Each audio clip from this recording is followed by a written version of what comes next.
¿Y cómo fue eso? ¿Fue algo, orgánico? ¿Fue algo que te fue sucediendo? En este programa nos ha sucedido que hemos hablado con varias personas, auténticos referentes de sus campos, gente de ciencia. Estamos hablando de inmunólogos de primer nivel, de, endocrinos, y toda esta gente tiene una parte, en general, también, no sé si decirte emocional o espiritual, o no sé cómo decirte, pero como que le van sucediendo, como que han tenido casualidades en la vida, sincronicidades que decía Carl Jung. No lo sé, entonces, ¿cómo fue ese alejarse de la carrera tradicional, académica, pública, española, como has dicho, ir derivando hacia, bueno, un camino que al menos parece infrecuente, ¿no? Pues son casualidades, casualidades que aproveché. Entonces, cuando yo empecé la carrera de Geografía e Historia en la Autónoma de Madrid, en el 89, hubo una profesora que llegó un día, la profesora de Prehistoria, Katia Galán, que nos ofreció la posibilidad de hacer prácticas en un laboratorio de arqueología. Laboratorio de arqueología juntos sonaba muy bien, sonaba algo muy, muy elevado, muy profesional y demás. Yo fui, y igual que yo fui, debió ir aquel primer día, debieron ir otras 30 personas. Y las famosas prácticas en el laboratorio de arqueología era lavar fragmentos de cerámica, sacos y sacos de fragmentos de cerámica. Entonces, al día siguiente quedaron 4 personas y yo, y al tercer día quedé yo solo. Bien, pero Okey. me fascinó lo que contaba en la primera parte de tocar la historia. Es aquellas cerámicas, además eran de la edad de bronce, por tanto estamos hablando de unos 4.500 años antes del presente. Estaba tocando la historia y había un cierto atractivo, aunque lo único que estuviera haciendo fuera lavar cacharros. Al terminar ese año, Katia Garán me dijo: nunca llevo a un estudiante de primer año de carrera a una excavación arqueológica, pero tú eres el primer estudiante de primer año que se ha comido todo el año lavando cerámica.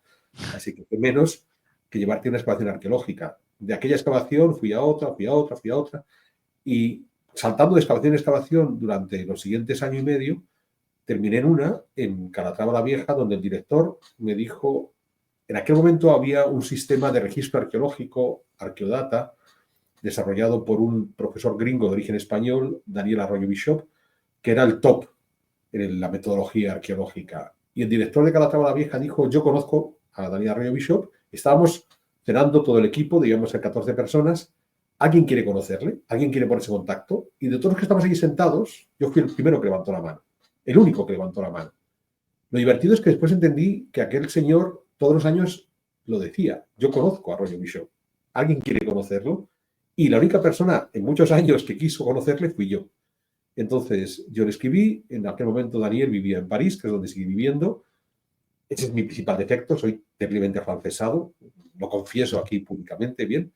Y entonces se añadía la posibilidad de trabajar con el gran referente de la arqueología en esos principios de los 90, el ir a París. Y me fui, ¿vale? Y cuando fui a París, las circunstancias que me daban de vida, porque en España en arqueología, cuando yo iba a las excavaciones, te daban alojamiento y comida.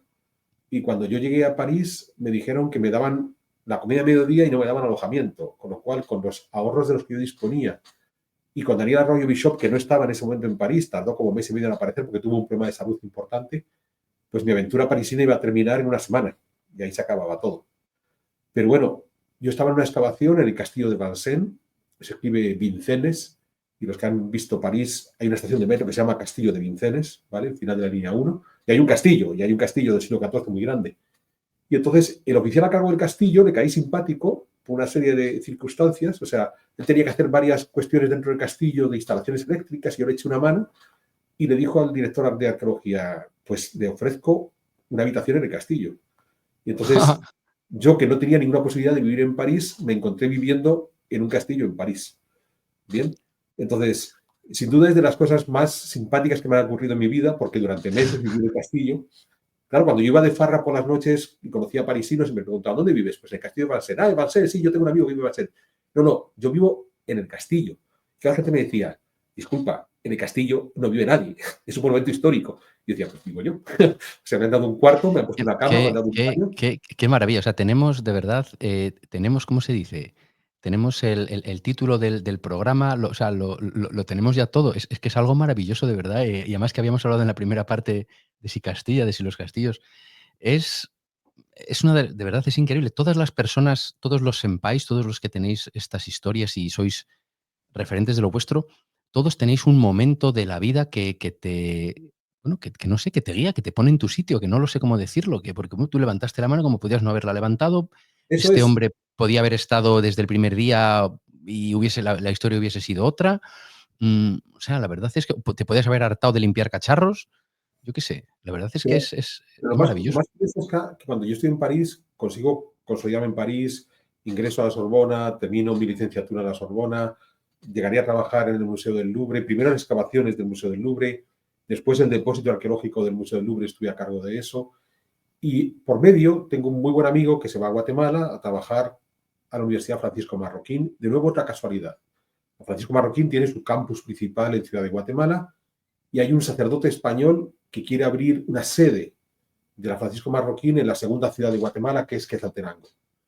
Ujú. El, el fundador de la universidad, Manuel Ayau, le dice al padre Roncero, ese sacerdote español, no vas a poder movilizar profesores de la ciudad capital que quieran irse a Quetzaltenango, porque para ellos es una especie de bajar un escalón. Y entonces el padre Roncero dijo, vale, no voy a conseguir capitalinos, pero voy a conseguir españoles. Voy a buscar Ujú. a jóvenes egresados de la universidad españoles que quieran esta aventura de venirse a Guatemala. Entonces, en principio se mueven foros católicos y ahí sale mi amigo Pedro. Pedro se marcha a trabajar a Guatemala, como él es ingeniero de telecomunicación, y Pedro entra en depresión. Es la primera vez que sale de casa, no está cómodo lejos de su familia, porque además es una persona muy familiar, muy apegado a su familia. Y entonces su familia me lo cuenta y yo digo, bueno, pues me voy con él. O sea, voy a pasar una temporada allí. Hay un momento que tengo un paréntesis en París. Me voy a pasar unas semanas con Pedro y a levantarle la moral. Y cuando llegué a Guatemala descubrí un país fascinante, fascinante. Y entonces me quedé. Fue muy divertido porque me quedé, tenía que volver a París a terminar los estudios y la persona con la que trabaja en el Louvre, la conservadora jefe, Jean Bres, me dijo, ¿de verdad vas a cambiar el Museo del Louvre por Guatemala? Y le dije, sí, voy a cambiarlo. O sea, es un país que me parece tan atractivo que es lo que quiero hacer. Entonces me marché a Guatemala en el 98 y me quedé en Guatemala, ya digo, de nuevo, volviendo a abandonar lo que parecía, entre comillas, una carrera exitosa. Vale, he salido del círculo académico público español, pero he apostado por el francés, incluyendo el Louvre. Pero cuando estoy ahí descubro que hay algo más fascinante. ¿Y qué fue lo que me fascinó de Guatemala? Pues recuerdo las primeras clases que di en la universidad. Claro, yo vengo del mundo de la historia. Puedo dar clases de historia, pero solo hay historia de la arquitectura, que es por lo que yo años después haría mi doctorado en arquitectura.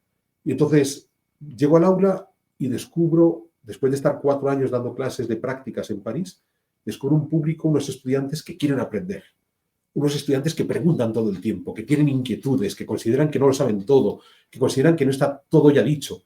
Y a mí aquello me fascinó. O sea, de repente dije, joder, a mí me encanta dar clases y tengo estudiantes que quieren aprender, o sea, que están interesados en que lo que yo le cuente, que voy a tratar de hacer lo mejor posible, les resulta atractivo, les resulta útil, les resulta llamativo. Yo dije, esto es lo que quiero. Entonces me quedé en Guatemala porque me encontré grupos de estudiantes con ganas de aprender. Qué maravilla, me encanta lo que cuentas. Hay una expresión, no sé cuál será el equivalente en español, pero a mí me encanta. Yo también soy una persona, en ese sentido, poco convencional, ¿no? En inglés se dice como people with an edge, gente que tiene un punto raro, ¿no? Un punto poco habitual. Me encantan esas personas que lo que dices tú, que lo habitual es esto, pero mira, es que no lo sé, porque al final parece como que la vida va tirando, es como una sucesión de casualidades o una sucesión de excepciones, ¿no? Y tu caso es que es clarísimo, es Pero vas, maravilloso, de pero verdad. vas- pero vas eligiendo, o sea, la clave está en tus elecciones. Y entonces no eliges en base a parámetros aparentemente aceptados de forma universal. Porque claro, si tú comparas Ciudad de Guatemala con París, o incluso Quetzaltenango, que es donde yo empiezo en Guatemala con París, parece que estás bajando varios escalones. Bien, pero es que si lo miras de esa manera, estás utilizando una regla de medir equivocada. En Ujú, realidad, no es es, verdad. no es si París es una ciudad más interesante que Quetzaltenango, es si las posibilidades que tú tienes de desarrollarte como persona son más interesantes las que tienes en París que las que puedas tener en Quetzaltenango. Y para mí esa ha sido la regla siempre. O sea, he terminado por apostar utilizando mi propia regla de aquello que realmente consideraba que me daba mayor satisfacción a mí, más allá de que a lo mejor desde el punto de vista económico o desde el punto de vista de trascendencia profesional, aparentemente fuera inferior.